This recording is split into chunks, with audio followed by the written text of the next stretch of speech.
Hi, so what I'm going to show you today is how to sew in ends. I finally got the Burton Ernie one finished, and I have ends on both sides that I'm going to have to sew in.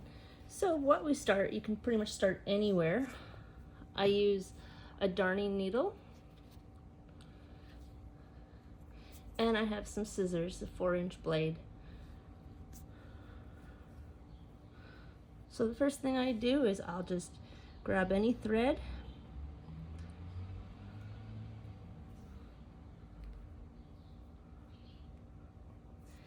and what I look for, I hold it from the back. What I want to do is go in like an S or a zigzag.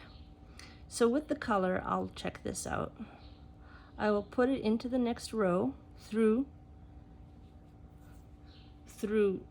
2 or 3 stitches. I will go vertical, or as I say, and then go to the next one to the side and go down through it. And you just go through the middle because then it anchors really nice. And you just tug it. Do this another time in the next stitch. If you have a nice sharp darning needle, this is effortless. And then once I do that, I'll actually go back through, and I kind of just, it makes a knot, and it's a clean way to do it. And then I just pull my needle off, give this a tug, know that it's in there really well, and I snip it right flush with the material. And that's it. And now those will be stuck in there for eternity. All right, and you go to the next one and do that as well. So what we'll do, grab another thread.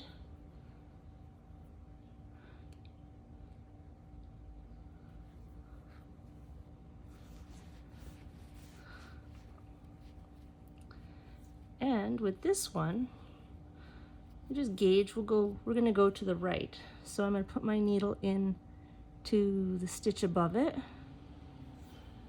pull it through, zigzag it down into another stitch, just making sure that I'm not in the black part. And then I go down like a snake on the third one. And what I find this helps is it pulls the threads and the stitches closer together so that it makes a nice tight area. And then I just stick it through here, going backwards again, and that's it. Now I take my scissors and snip that edge off.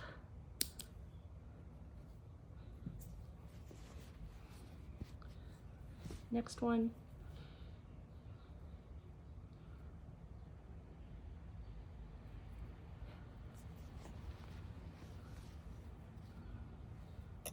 Oops, sorry. So the first thing I do is I go down or up, whichever makes more sense. Then I go up, so it's a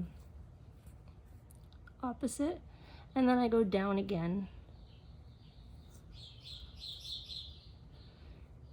And then once I did that S snake, I put it through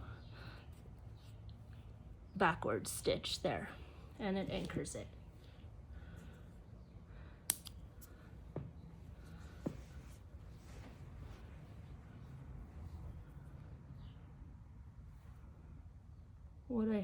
What I do is I wrap my yarn around the end of the needle, and it measures the width of the needle and makes the thread go through easier. So this way, see, I can see that the yarn is going towards the direction of my hand. So then I will actually go with that flow, and I will go up. And then I'll go close to this one and back down, but through the center so it doesn't show. And once I've done that twice, all I need to do is go one more, kind of through that knot that I just made, and then pull it tight.